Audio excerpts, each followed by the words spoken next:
السلام علیکم ورحمۃ اللہ وبرکاتہ۔ محترم ناظرین، استقبال ہے آپ کا ہمارے یوٹیوب چینل حنیفیہ پر۔ ناظرین گرامی، آج میں آپ کو ایک ایسا واقعہ سنانے جا رہا ہوں جو ہم سب کے لیے بہت ہی سبق آموز ہوگا۔ اس سے پہلے ہم آپ سے گزارش کرتے ہیں کہ آپ ہمارے چینل کو سبسکرائب کیجئے، ساتھ میں بیل آئیکن کو دبا کر آل پر کلک کیجئے تاکہ ہمارے آنے والی ہر ویڈیو آپ تک پہنچتے رہے۔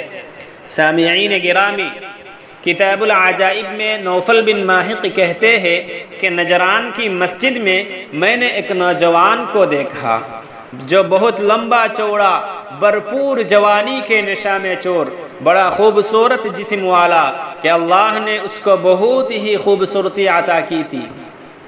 میں نے نگاہیں جما کر اس کے جمال و کمال کو دیکھنے لگا تو اس نے کہا، کیا دیکھ رہا ہو؟ میں نے کہا کہ آپ کے حسن و جمال کا مشاہدہ کر رہا ہو اور تعجب معلوم ہو رہا ہے۔ اس نے کہا کہ تو ہی کہا، خود اللہ تعالیٰ کو بھی تعجب ہے، نعوذ باللہ۔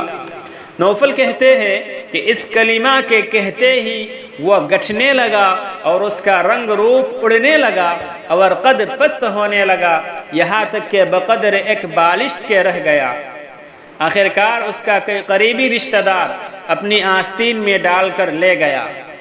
ناظرین گرامی، اس سے ہمیں پتہ چلا کہ اللہ کی نعمت پر اترانا نہیں چاہیے، بلکہ ہمیں اللہ کی نعمت پر شکر گزار ہونا چاہیے، ہر وقت شکر ادا کرنی چاہیے۔ اگر ہم ناشکری کریں گے تو اللہ تعالیٰ ہو سکتا ہے کہ ہماری ان نعمتوں کو ہم سے چھین لے اور نعمتوں سے ہمیں محروم رکھے۔